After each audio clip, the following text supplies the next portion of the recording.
Hoy jueves 13 de noviembre de 2025 arribamos al capítulo número 883, 883 de la memoria histórica aún no contada del conflicto armado en Colombia. Y vamos a continuar con un análisis que iniciamos la semana anterior, derivado de los hechos de un ataque de bandoleros conservadores en el municipio de Marsella Caldas, en el cual asesinaron a un dirigente liberal, se enfrentaron con la policía y el ejército, causaron algunas heridas a unos miembros de la institución y en posterior fueron capturados algunos bandidos e inclusive vimos que a lo largo del año y los años siguientes se desarrollaron más operaciones militares contra estos delincuentes de este grupo y otros. Hoy vamos a ver cómo todo el departamento de Caldas, antiguo departamento de Caldas, que abarcaba tres unidades territoriales departamentales actuales, hubo muchos más hechos de violencia en ese mismo año y que son contrarios completamente al triunfalismo que presentó siempre el señor Alberto Lleras Camargo en los informes públicos que hacía de su gestión. Pero era un fenómeno que ya venía arraigado desde el momento en que se produjo la caída del general Rojas Pinilla, en el cual bandoleros de los dos partidos tradicional, liberal y conservador, incrementaron sus acciones y los comunistas que nunca habían parado de delinquir se multiplicaron también en accionar criminal en este rico y hermoso departamento del llamado Viejo Caldas o Caldas simplemente. Vayamos a los hechos para ver cómo no es solamente en Marsella que ocurre esto, sino es en todo el departamento y que era un fenómeno mucho más profundo de lo que se le ha querido presentar como un choque entre liberales y conservadores,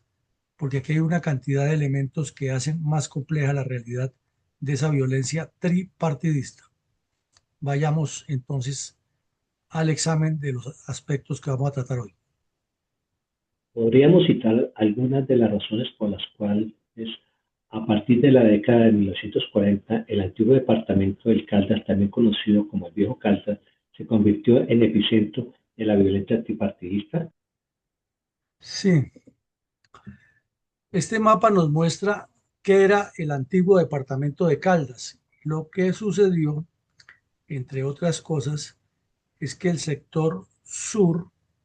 de ese departamento y el sector occidental, que lo vemos aquí,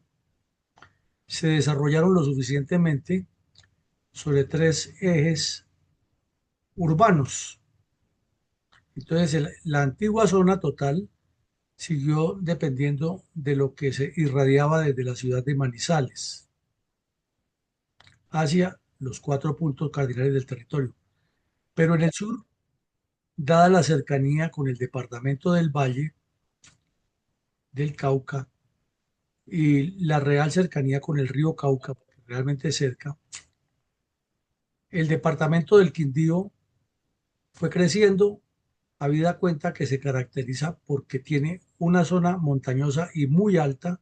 montañosa al oriente, y una zona semiplana y casi plana hacia el occidente. Entonces, los cultivos de pan coger, pero especialmente la industrialización del café, se asentó muchísimo en la región norte del valle y sur de Caldas, y en todo el departamento del Quindío quedó inmerso en eso. Igual sucedió cruzando el río Cauca hacia la cordillera occidental, con la zona occidental que limita con Chocó y Valle del Cauca, que es Risaralda, con un epicentro en la ciudad de Pereira. Entonces ese triángulo, Pereira, Armenia y Manizales, entró en una competencia de desarrollo que aún persiste. Esa competencia persiste. Y poco a poco los residentes de estas ciudades de Pereira y Armenia fueron reclamando su independencia y como el país hasta ahora se estaba organizando en el campo político administrativo, se gestaron una cantidad de movimientos cívicos, políticos, organizativos, la misma rivalidad deportiva marcaba esas tendencias y en especial porque la carga tributaria que estaba recibiendo el departamento en general no se traducía, no se traducía en beneficio para el resto del territorio, sino que se concentraba mucho en Manizales y alrededores sin que llegara al departamento o a la zona sur del Quindío o a la zona occidental de Risaralda, pese a que eran municipios o regiones muy productivas y que aportaban bastantes recursos con la producción del café y otros eh, insumos y productos agrícolas. Además, porque Caldas tenía también en la mira y lo desarrollaba al oriente hacia el río Magdalena, pero eso no beneficiaba directamente al Quindío ni a Risaralda, las zonas de Quindío y Risaralda. Y desde luego la ambición de los políticos de tener su representación nacional, porque es distinto participar como aspirante al Congreso de la República por el departamento de Caldas como uno más de Risaralda o uno más del Quindío que ir directamente desde el Quindío. De igual manera, tener un directorio político liberal o conservador propio a nivel departamental desde Risaralda o desde el Quindío no es lo mismo que tener, hacer parte o ser gregario de los directorios en Caldas. Entonces vemos que es una cantidad de factores las que van generando eso. La misma geografía, el factor telúrico incide mucho por las dos cordilleras, ya que el departamento de Caldas tiene el mismo fenómeno que Antioquia. No es sino cruzar el río Cauca en alguno de los trechos, en un puente o en alguna barcaza, y cambió de cordillera inmediatamente. Eh, Grandes rasgos, eso es una de las razones de fondo por las cuales este departamento cogió todo ese impulso y buscó el fraccionamiento. Pero como la pregunta es por qué la violencia se aceptó allí, es porque encontró caldo de cultivo, primero en esas pugnacidades entre liberales y conservadores, de acuerdo con la zona donde estuvieran. Ya que, por ejemplo, en el Quindío, como por ser cercano al norte del valle, había mucho liberal, especialmente en Circasia, Calarcá, etcétera, pueblos de ahí cerquita, y Armenia, obviamente, y en el centro de Caldas y el norte de Caldas, mucho conservador. Entonces las masacres se multiplicaban entre ellos y como toda la zona era cafetera, entonces no era sino que hubiera mm, época de cosecha para que se desplazaran todos esos núcleos humanos a trabajar y algunos iban dizque a trabajar, pero eran como decían ellos, a pistear, a observar cómo estaba el proceso para luego analizar bien qué tantos eran los liberales, qué tanto eran los conservadores que aparecían allí, y fuera del lado que fuera, venían y hacían la masacre, y entonces la respuesta era otra masacre, pero el fondo era robarse las tierras. Por eso la violencia tiene un origen económico, esa violencia tripartidista, y es algo que no lo pueden negar sus gestores,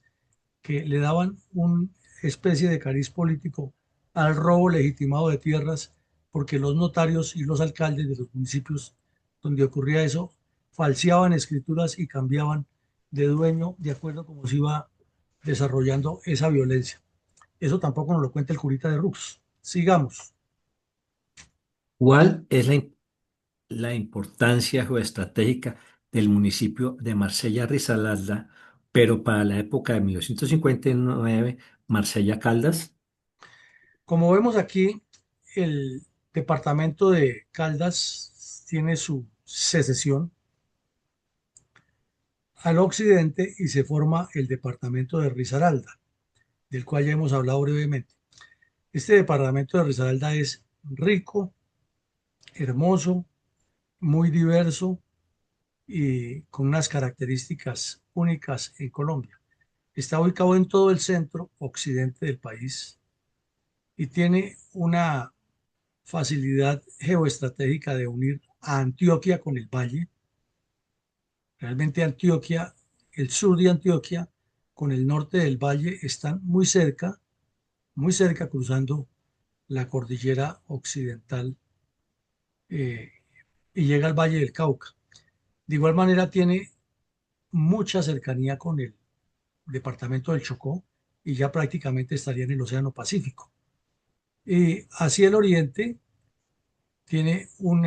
límite, como lo vemos aquí en esta parte, en la cordillera con el departamento del Tolima y está prácticamente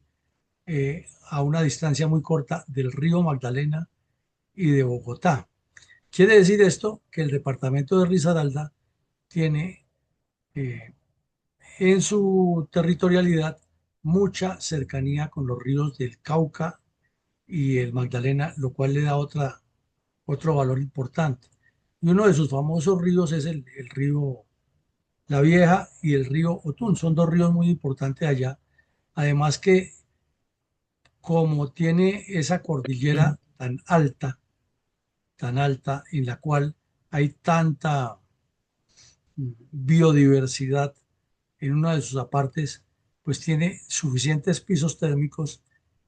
tierras volcánicas en las cuales se puede desarrollar un importante cultivo de café. Entonces, el municipio de Marsella, donde se inicia todo nuestro análisis de lo que ocurre en el resto del departamento de Caldas, incluido este bloque de Risaralda, está muy cerca de la ciudad de Pereira, aquí lo vemos, a pocos kilómetros. Eh, Tiene una zona rural muy desarrollada en cultivos de café y otros, y se convierte en un epicentro o en la mira donde los bandidos de todas las pelambres vienen a buscar fortuna mal habida. Las fotos son sencillamente espectaculares. Esa que está de primera, ese cuadro hecho en pintura, nos muestra una descripción de lo que es la Casa de la Cultura de Marsella, de la cual ya habíamos hablado hace unos par de años en otro episodio de la misma violencia, cómo se ha desarrollado el ámbito cultural de esta región, y esta casa es un patrimonio histórico del Viejo Caldas, departamento de Risaralda. Tiene una cantidad de cascadas todas así impresionantes, bajando de la cordillera occidental en dirección hacia el Cauca, y en estas cascadas se pueden hacer muchas actividades turísticas porque son muy agradables. Y las breñas risaraldenses, que son sencillamente espectaculares. Están estos enormes cultivos de café en medio de esas cañadas por las cuales corre agua todo el tiempo, y, e inclusive los sombríos que tienen algunos plantíos de café que lo necesitan de acuerdo con la especie, otros combinado con plátano por la misma razón. El centro de la ciudad de Marsella, que es eh, un pedacito de la España colonial metido en la cordillera antioqueña y caldense, con sus balcones y sus matas de colores, sus callejuelas y sus tejas de barro y sus colores vivos, algo muy propio de la herencia colonial española. Y una vista de ese semivalle que forma rodeado de breñas muy cultivadas, eh, el municipio de Marsella. Entonces, además de tener una posición geoestratégica fundamental, es de una belleza inolvidable y de una apetencia para ir a hacer turismo allá necesaria, porque además su calidad gastronómica y la calidez de sus gentes es impresionante. Infortunadamente, la violencia lo marcó en sus primeros años. ¿Cómo, cómo caricaturizó el artista gráfico Chapete la nefasta incidencia del comunismo para Cuba y el resto de Latinoamérica tras la victoria de la banda terrorista encabezada por Fidel Castro y el Che Guevara a comienzos de 1959? Bueno, vamos por partes. El caricaturista Chapete caracterizaba por poner a Colombia como una dama campesina, descalza y víctima de la violencia. Esta era la forma que él siempre representaba a Colombia. O sea que siempre que veamos una caricatura de Chapete y veamos a esta mujer de aspecto campesino con sus trenzas y su falda de colores y su falda negra y sus redondeles aquí, sabemos que está hablando de Colombia. Y esta caricatura es publicada en la primera quincena del mes de enero del 59, es decir, apenas 2 semanas después de que el terrorista Fidel Castro y su banda criminal se tomaron el poder en la isla de Cuba. Entonces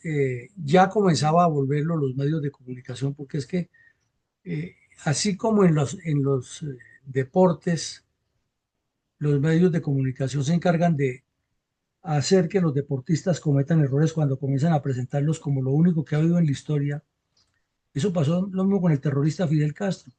Si no hubiera sido porque los medios de comunicación latinoamericanos, no solo los comunistas, sino los medios de comunicación todos, que decían ser liberales, le hubieran dado tanto despliegue, pues ese bandido no se ha vuelto tan famoso en el continente. Entonces ya llevaba 2 semanas y eso había fusilado gente que daba miedo y todos los días los periódicos publicaban los fusilamientos de Fidel Castro, pero al mismo tiempo el resumen de su discurso antiimperialista, anti-yanqui, anticapitalista,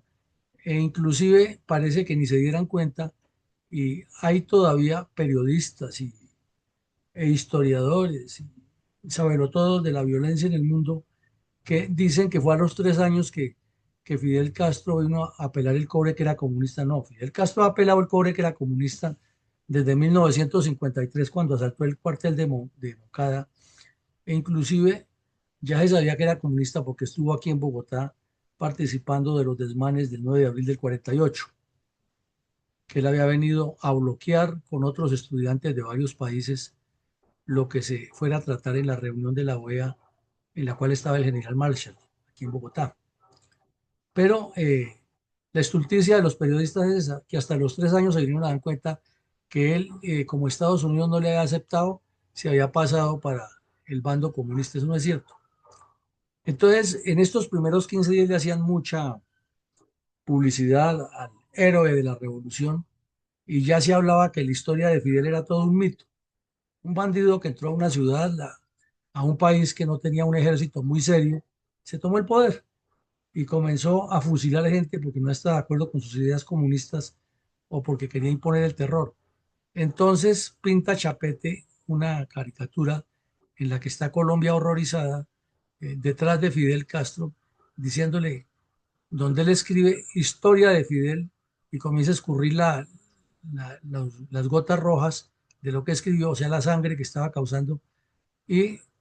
le dice Colombia en medio de toda la América Latina, por Dios, Fidel, no en el paredón, o sea, que no escribiera la historia en el paredón, de que estaba diciendo que no fusilara más gente. Y eso estaba causando un impacto muy fuerte en los grupos bandoleriles en Colombia, porque ya estaban viendo que si había triunfado una revolución matando gente, ¿por qué no ellos seguir matando y robando como estaban haciendo aquí? Y el Partido Comunista se sintió más empoderado. Sigamos. ¿Por qué los dirigentes cívicos del departamento de Caldas pidieron en 1957 a la Junta Militar de Gobierno que se decretara la pena de muerte para los bandoleros tripartidistas que delinquían en el departamento de Caldas? Al general Rojas Pinilla le critican todo, le cuestionan todo, le han puesto cosas que hizo realmente no tan santas y otras que no hizo. Pero lo que no puede negar nadie de sus críticos es que durante los 4 años que él estuvo, paró completamente la violencia entre liberales y conservadores. No así con los comunistas, porque eso sí, como se dice coloquialmente, le jugaron conejo, lo engañaron, le mintieron, ya que cometió un error, que eso también es de los que, como hay que hablar de lo bueno, lo malo y lo feo del gobierno del general Rojas Pinilla, el error de él fue haberles permitido que no entregaran las armas los comunistas. Los liberales sí las entregaron en los llanos orientales con Guadalupe Salcedo a la cabeza. Los conservadores se quedaron quietos, no entregaron tampoco armas, pero entre comillas cumplieron el pacto de caballeros de no promover la violencia mientras pasó el gobierno de Rojas. Tan pronto los mismos liberales y conservadores en cabeza de los López y los Gómez, los Lleras, los Ospinas, etcétera, comenzaron a buscar la caída del general Rojas Pinilla, reverberó esa violencia por varios sectores. Los sectores liberales, porque se sintieron traicionados, se dieron cuenta que la misma dirigencia lo estaba traicionando y que todo lo que había hecho el general por ellos iba a perderse. Por su parte, los conservadores reaccionaron con el cuento de que se estaban defendiendo. Entonces, cuando subió la junta militar, la violencia se desató completamente en el norte del valle, el sur del Tolima y el departamento de Caldas, que ya lo vimos que era una sola unidad territorial. Pero como en ese momento el gobierno lo tenían, eran los militares y casi todos los alcaldes eran militares y, y los directorios políticos no tenían la suficiente incidencia, pues los líderes comunitarios, los líderes empresariales se reunieron varias veces en el Quindío, en Risaralda y en todo el departamento de Caldas a evaluar qué hacían. Y hasta que fueron directamente a la oficina del departamento, del gobernador del departamento, y se reunieron con él y le plantearon la necesidad de que se revisara el Código Penal colombiano, porque la barbarie que se ha desatado tras la caída del régimen de Rojas Pinilla por parte de liberales y conservadores y comunistas que ya estaban metidos ahí, era insostenible, y que toda esa recuperación que se había hecho de la paz en los 4 años del 53 al 57 estaba yendo por la borda. Entonces pedían ellos que se declarara la pena de muerte para quien fuera bandolero, o sea, que se cambiara la constitución. Y el secretario de gobierno de el departamento de Caldas fue la persona nombrada por el gobernador para recoger todas esas inquietudes y condensarlas en una especie de estudio que envió a la Junta Militar con una carta de la cual se transcribió a partes en los diarios de circulación nacional y en los medios de comunicación. Se leyó, mediante la que le explicaba a estos señores que el departamento se les estaba saliendo de las manos, que de esa tranquilidad que había habido en los últimos 4 años se ha pasado a una violencia sin par, que la riqueza que el departamento de Caldas le generaba a el presupuesto nacional era muy importante, pero que si no se tomaba ninguna acción, todos los horrendos delitos que estaban cometiendo no solo que se iban a multiplicar, sino que iban a llenar de miseria la prosperidad de esa zona. Todo esto nos deja a entender es cómo la dirigencia política ha sido tan irresponsable y al mismo tiempo tan responsable de todo lo malo que nos pasa. Porque eh, por estar en su ambición politiquera de tomarse el poder, de controlarlo, promovieron toda esa violencia. Eso no es un secreto, fueron esos directivos, esos directorios políticos los que promovieron esa violencia para desprestigiar más al general Rojas y para poner el país en jaque, ansiosos de quedarse con el presupuesto nacional, con los cargos públicos y con la riqueza en las regiones. Eso tampoco nos lo cuenta el curita de Rux en su estudio, y los comunistas no fueron consecuencia de, fueron parte de. Ahí está la verdadera realidad de lo que nos ocurrió. ¿Cuáles eran el tipo de noticias relacionadas con la violencia antipartidista en el rico y hermoso departamento de Caldas que a menudo publicaban los medios de comunicación? Pues es que la violencia era en los 4 puntos cardinales y el centro del departamento. No había un sitio específico donde más creciera. Poníamos el ejemplo de Marsella para recordar el caso de la semana pasada, que allí se inició una ofensiva ya más sostenida, pero como vemos desde hacía 2 años, la violencia estaba creciendo después de la salida de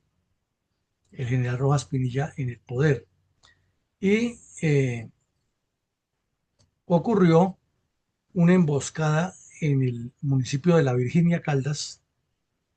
en la cual una cuadrilla de bandoleros emboscó a una patrulla del ejército y asesinó en el mismo sitio, en el mismo lugar del combate, de la emboscada, al sargento Armando Castillo y el teniente Nazario Angulo Patiño, todos jóvenes que estaban trabajando y que de acuerdo con lo que aparece en la época eran personas que ya han sido distinguidas eh, por por la institución como personas destacadas en la lucha contra el bandolerismo en la zona. Seguramente los tenían en la mira porque les habían causado golpes y estaban esperando la oportunidad para asesinarlos. Les montaron alguna trampa y los asesinaron al oficial y al suboficial y dejaron varios soldados heridos en la zona de Virginia. Pero aquí vemos otros titulares que nos muestran cómo las cosas ocurrían a cada rato. Otro municipio muy hermoso, muy conocido, muy pintoresco, el municipio de Villa María Caldas. Allí también la situación era tan tensa por la presencia de bandoleros que los campesinos se armaron por su cuenta para enfrentarse a los bandidos cuando llegaran a,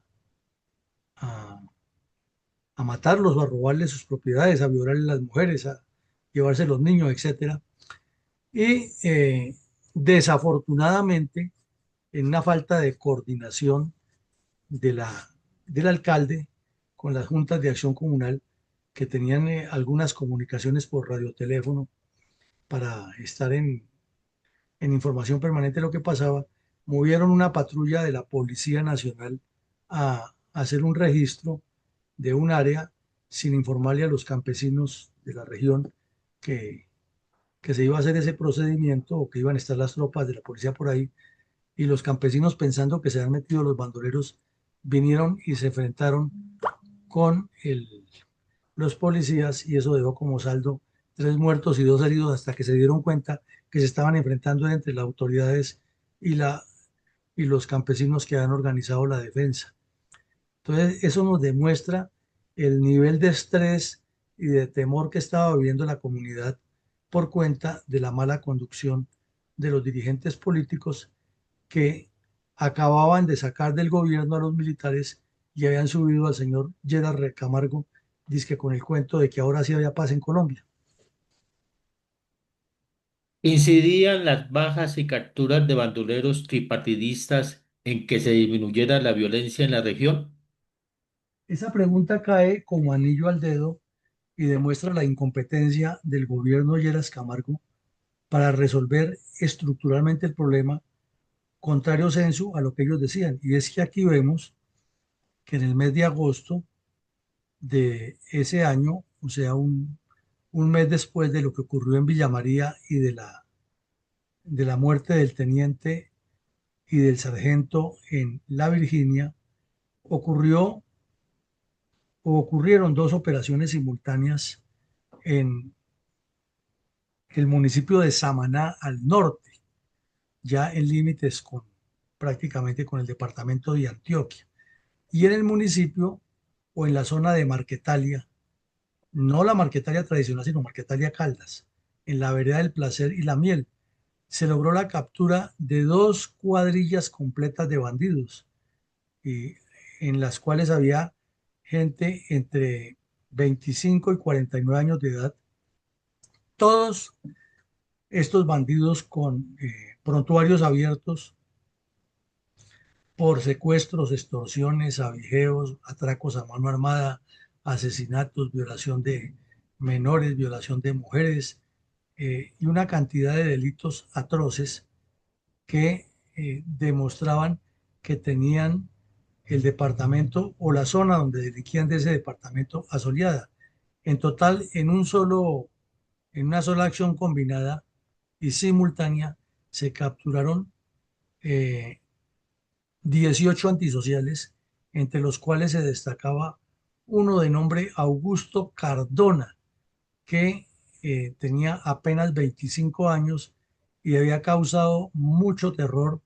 en la zona, ese era de filiación conservadora, ese había causado mucho terror en la zona liberal del Quindío, pero en el otro lado había pandillas también de liberales que tenían un prontuario aterrador contra los conservadores en la zona. Y en el fondo de todo no era solo lo político, que ya dijimos, sino robarse las tierras para enriquecerse con la complicidad y connivencia de algunas autoridades civiles. ¿Cuál era la metodología de expansión comunista entre estudiantes universitarios nacionales e internacionales de Colombia al iniciar el año 1959? Pues que resulta que recién pasó la operación, que se capturaron los bandidos en Marquetalia y Samaná. En Quinchía y Calarcá hubo otra operación grande y fueron capturados en total eh, 9 bandoleros más. Y esos 9 bandoleros todos tenían un prontuario impresionante de acciones criminales eh, que pertenecían a cuadrillas como la del tal Capital Venganza, la del tal Popo, eh, otro que era el hermano de la concubina de Venganza, muy conocidos en toda la región, en Belén de Umbría, en la misma Manizales, en Samaná. Se movían por toda la región los bandidos asesinando gente y tenían apodos, como ya los hemos visto aquí, muy pintorescos: el Mosco, el Pastuso, eh, Arrayanales, etcétera. Pero además de eso, aquí en Bogotá ocurrió otro hecho que trató de pasar desapercibido, o lo pasaron desapercibido, pero que nos demuestra que no fue solamente como han querido presentar algunos, que la revolución cubana estimuló a mucha gente a que se volviera bandido y comunista. No, es que eso venía desde hace rato. En Colombia había una colonia grande de estudiantes venezolanos, porque Venezuela estaba entrando en el boom del petróleo, pero no tenía en ese momento universidades muy desarrolladas en los ámbitos académico, investigativo. Entonces enviaban jóvenes a que estudiaran a Colombia, o venían jóvenes a estudiar a Colombia, jóvenes venezolanos. ¿Fueron efectivas algunas de las medidas regionales y de operaciones militares para contrarrestar la violencia al término del año 1959? Bueno, pero entonces sí, ya le contesto eso, pero terminemos aquí. Es que me interrumpió un ruido allá de fondo, que había alguien que estaba hablando. Entonces le decía que estos jóvenes venezolanos venían a estudiar aquí a Colombia y tenían pues una organización muy seria, tenían su comité estudiantil, la Asociación de Estudiantes Venezolanos, eh, Cultural de Estudiantes Venezolanos se llamaba la asociación, y pues todo lo que tenía que ver con ellos se trataba directamente con la Embajada de Venezuela. Estaban perfectamente censados, ubicados, se sabía en qué universidades estaban, etcétera. Ocurrió que hubo unas protestas y unos desmanes de tinte comunista y fue capturado uno de ellos. Y al ser interrogado, ese llevó a una residencia estudiantil de otros 3 compañeros y ahí encontraron panfletos y un artefacto explosivo que iban a utilizar en una de esas manifestaciones. Entonces ahí pelaron el cobre y se nos vinimos a dar cuenta que eh, no estaban en Colombia las mejores personas provenientes de Venezuela, sino que se han infiltrado entre ellos comunistas y que estaban estudiando inclusive en la Universidad Jorge Tadeo Lozano, que no era una universidad pública, sino que era una universidad privada, pero estaban desarrollando la estrategia comunista de infiltrar a lo que ellos llaman el enemigo de clase para meter a todo el mundo en la revolución socialista. Y el cobre lo pelaron más cuando la Asociación Cultural de Estudiantes Venezolanos enviaron un comunicado a los medios de comunicación eh, colombianos, y en lugar de aceptar la gravedad de los hechos de que terroristas venezolanos vinieran a hacer daño a Colombia, fueron desafiantes. Y lo que escribieron ahí fue que ha sido una detención arbitraria, que era parte de la represión del gobierno capitalista colombiano contra el pueblo eh, estudiantil, que la unidad latinoamericana de la lucha de clases tenía que continuar. Entonces pelaron completamente el cobre y eso nos demuestra la tesis que acabamos de decir, que no solamente fue Fidel Castro el que estimuló el terrorismo en Colombia, terrorismo comunista, sino que eso venía hace rato. Y en paralelo, como ya lo hemos explicado en otros episodios, no está aquí, pero lo recordamos, desde la Universidad Nacional, un docente organizaba a los estudiantes en la línea maoísta para formar el MOEC, que a la larga fue el origen del EPL y del BOIR. Ahora, Fueron el... Ah, perdón, respecto a lo que usted me dice, que si fueron efectivas esas medidas, pues no lo fueron del todo, porque se seguían liquidando cuadrillas, se seguían causando golpes. Ahora hubo un nuevo golpe contra una cuadrilla que dirigía el Capitán Veneno, otro bandido que llamaban el Capitán Veneno, porque esos alias eran reiterativos en distintos delincuentes, pero la violencia seguía. Entonces eso nos pone a pensar es que el Estado iba en dos direcciones. Una, el sacrificio permanente de soldados y policías tratando de poner la paz, pero por el otro lado, los dirigentes políticos de los tres partidos instigando la violencia y permitiendo la llegada inclusive de delincuentes extranjeros que venían a promover el terrorismo en Colombia. Con reverencia, rindamos un minuto de silencio y absoluto respeto en memoria de cientos de colombianos asesinados por las cuadrillas narcoterroristas de orientación comunista y sus cómplices durante 6 décadas de terrorismo contra Colombia, en este caso con la violencia tripartidista en el departamento de Caldas en 1959.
¿Tiene credibilidad y futuro la paz total de Petro? Si vemos en contexto y en detalles hechos tan concretos de la combinación de las formas de lucha del Partido Comunista a lo largo de varias décadas de violencia despiadada de estos grupos delictivos contra los colombianos y luego de reiterados engaños a la buena fe de quienes les creen sus farsas de paz. Diríamos que es que el engaño ha sido de todos los sectores y obviamente los comunistas con mayor razón, porque tienen un propósito siniestro, que es la toma del poder para implantar un sistema totalitario. Los demás corruptos han tenido la visión de hacer la violencia para fortalecer sus núcleos y mantener su gamonalismo y ser los dueños del poder, tanto económico como político, como social. Pero a la final todo suma un solo problema, político. Y ni en esa época ni ahora se nota una estrategia política seria de transformación del país, de orientación hacia un proyecto de desarrollo alejado de esas pasiones banderizas, y menos ahora con este sujeto descompuesto que es un enfermizo de poder, un comunista cerrero y un retrógrado paquidermo que está convencido que la lucha de clases y la teoría de los años 60 que venía de la Unión Soviética y de Cuba tiene asidero en una sociedad que está cada vez más inmersa en la tecnología, en la integración de fronteras, en la eh, revolución económica e industrial, en lo de los ciudadanos del mundo, y este sujeto descompuesto pensando todavía en ser el líder del comunismo latinoamericano, pues no va a tener ninguna influencia ni ninguna trascendencia. Síntesis, no hay posibilidades de ningún éxito de la supuesta paz total del señor Petro. Sigamos con el comentario de hoy. Gracias, mi coronel. El comentario para el día de hoy. Existen dos cuencas hidrográficas paralelas, la del río Risaralda y la del río Cauca, en los actuales departamentos de Caldas y Risaralda. Y en medio de ellos existe una corta cordillera de bajas montañas, ricas en agricultura, que conforman un bello paisaje de pequeños pueblos, producto de la colonización antioqueña del siglo XIX. Debido a la presencia de muchos cauces de aguas y de suelos fértiles de cenizas volcánicas que son propios para la agricultura del café y el pancoger, que conforman un hermoso paisaje.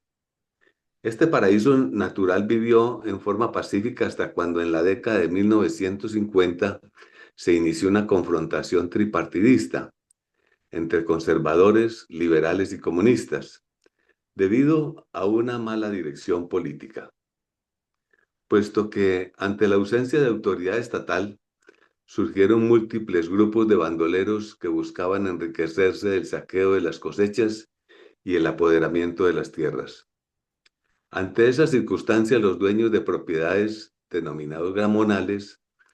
comenzaron a reunir grupos de defensa de sus patrimonios y de su propia vida. Terminaron constituyendo cuadrillas de bandoleros que se les salió de control y ellas comenzaron a actuar por su propia cuenta, aprovechando el saqueo de la creciente riqueza.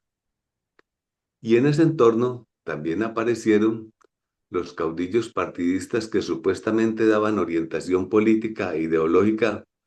a estos grupos de criminales, pero que realmente era para ocultar su espíritu delictivo. De tal manera que el ambiente se hizo propicio para la ideologización del comunismo, que se estaba haciendo famoso en toda Latinoamérica, auspiciado por la Revolución Cubana, pero que venía desde precisamente la huelga de los bananeros a finales de la década de 1920. Esta revolución se hizo al poder en la isla de Cuba bajo la bandera de lo que creyó sería la mejor forma de vida. Entonces, dentro de ese caos ideológico, lo que más resaltaba era la falta de autoridad, dominio y control por parte del gobierno, por una pésima dirección de líderes políticos que se han interesado más en sus intereses personales que en los de la nación. Una región que estaba progresando económicamente por el esfuerzo decidido de colonos y gentes trabajadoras en busca de un mejor futuro para sus familias, terminó siendo un infierno de barbarie, donde se asesinaba y se hacía depredación de todos contra todos. Es otro de los muchos ejemplos históricos de lo que ha sucedido, no solo en esta privilegiada región, sino en bastantes otros lugares de Colombia,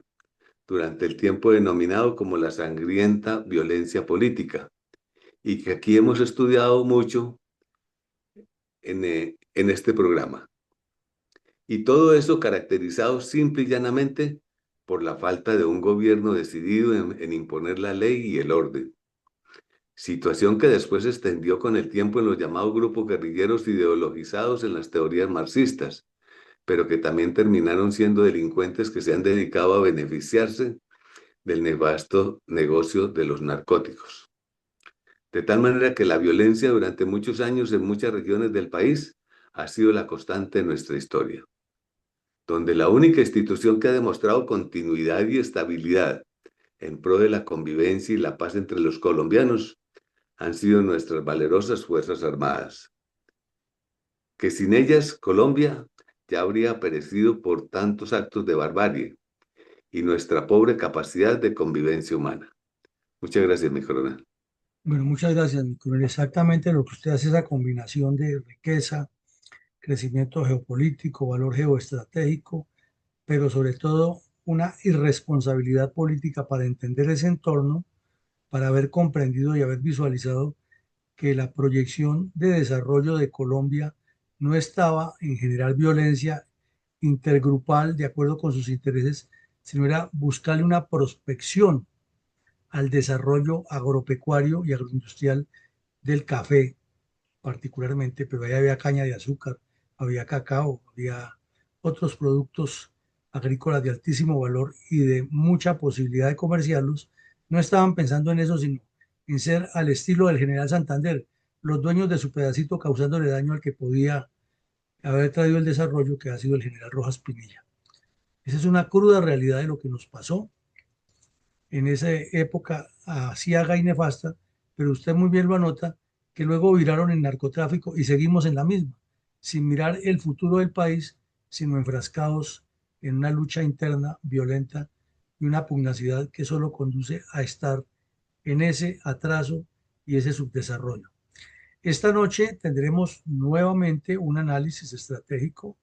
con visión de estadistas para continuar viendo desde la óptica analítica qué es lo que debemos enfocar como país, alejados de toda esa perversidad y esa podredumbre de lucha interna que caracteriza a los dirigentes políticos, garosos de llenarse de dinero y de enriquecerse a costa del sacrificio y la sangre de los colombianos. Les deseamos a todos un feliz día. Mañana tendremos un nuevo capítulo de la memoria histórica en el horario de siempre. Que Dios nos siga iluminando y bendiciendo siempre.